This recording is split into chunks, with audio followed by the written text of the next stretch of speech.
trees. Wow! Aren't they beautiful? Look at the flowers. Aren't they pretty? Look at the rivers. Don't they look fresh?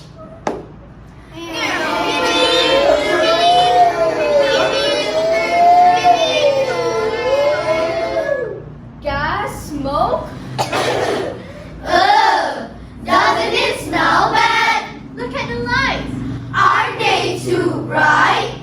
Look at the cars. Don't they release too much smoke?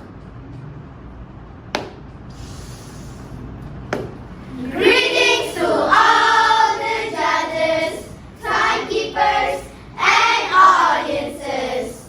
Sit back, relax, and enjoy our little performance about Mother Nature versus technologies.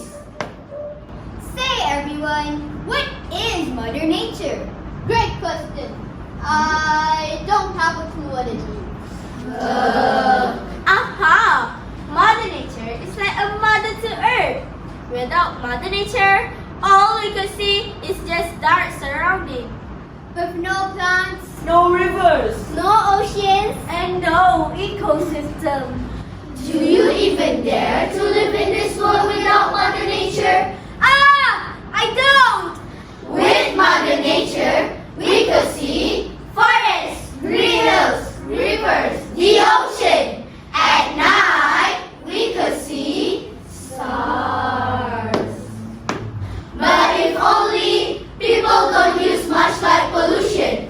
And it's not just light pollution, because all kinds of pollution exist.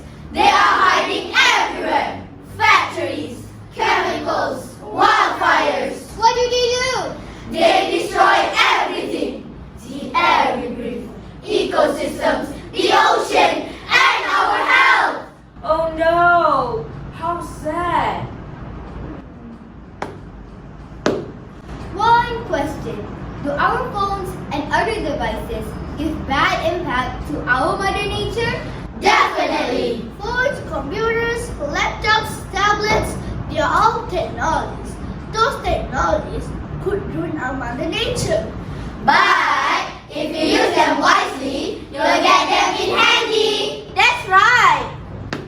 There are many people out there from everywhere in the world creating content creatively. Of course, they use many gadgets and devices. And so, think, What could possibly happen? They will use many devices, technologies to create the best content and videos for people to watch. Oh, like the one on TikTok. If I woke up, I'll never be sad. Think about everything that we had if I broke up. all right. And what could possibly happen? The use of